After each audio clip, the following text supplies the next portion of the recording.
गुप्त सरोवर का रहस्य। भारत की भूमि सदियों से रहस्यों और अनकही कथाओं से भरी रही है।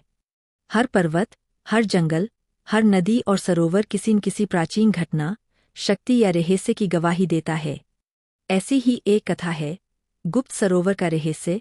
एक ऐसा रहस्य जिसे जानने के लिए साहस, जिज्ञासा और बुद्धि की आवश्यकता है।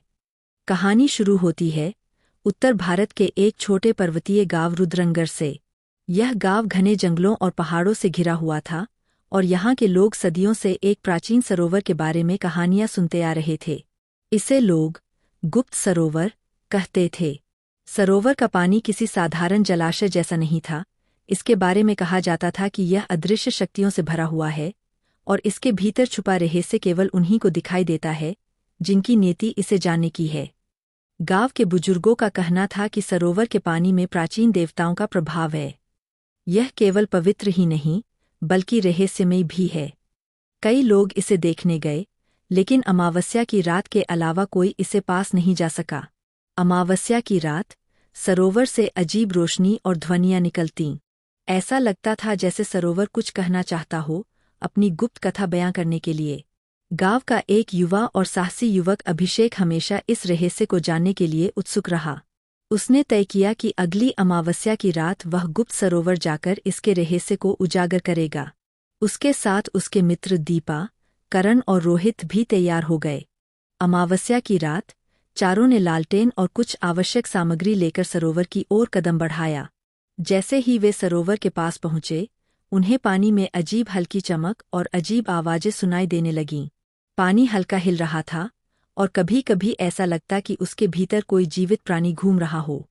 दीपा ने कांपते हुए कहा, यह पानी सामान्य नहीं है। लगता है जैसे यह हमारी ओर देख रहा है।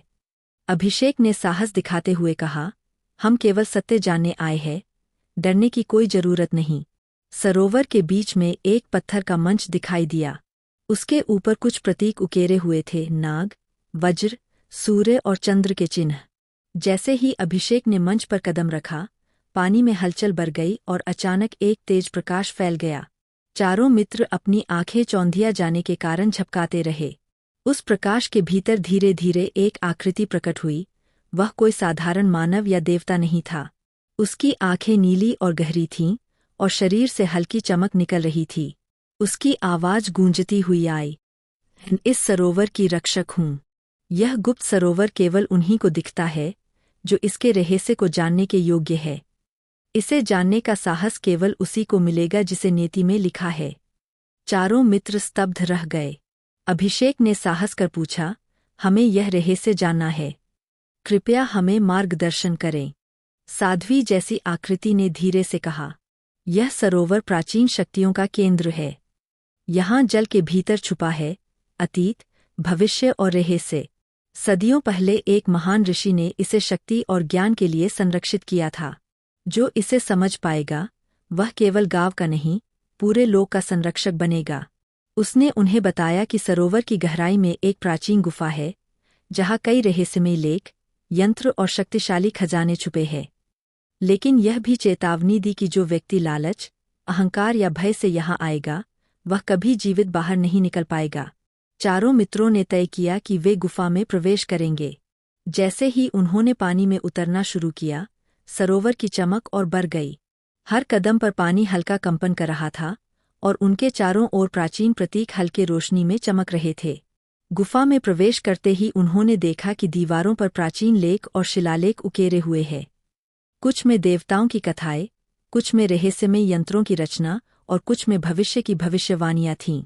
चारों मित्र सावधानी पूर्वक आगे बढ़ते रहे, क्योंकि किसी भी क्षण गुप्त शक्ति का आघात हो सकता था। सरोवर के गर्भ में छुपे रहस्यों को जानने के बाद उन्हें महसूस हुआ कि यह केवल भौतिक खजाना नहीं है, यह ज्ञान और शक्ति का स्रोत है। उन्होंने तय किया कि इस रहस्य को केवल सही लोगों तक ही पहुंचाया जाएगा। यदि गलत हाथों में गया तो यह शक्ति विनाशकारी हो सकती थी। जैसे ही वे बाहर निकले, सरोवर की चमक धीरे धीरे सामान्य हो गई। चारों मित्रों ने देखा कि गांव अब शांत और सुरक्षित है, लेकिन अब भी हर अमावस्या की रात गुप्त सरोवर अपने रहस्य की झलक देता रहता है। इस कहानी से हमें यह सीख मिलती है कि ज्ञान और शक्ति केवल साहस, धैर्य और विवेक से ही प्राप्त होती है। गुप्त सरोवर का रहस्य अब भी सुरक्षित है, लेकिन केवल उन्हीं को दिखता है जो इसके योग्य है। अगर आपको यह कहानी पसंद आई हो तो कृपया लाइक, शेयर और सब्सक्राइब कीजिए और जुड़े रहिए हमारे साथ ऐसी ही दिलचस्प और रोमांचक कहानियों के लिए।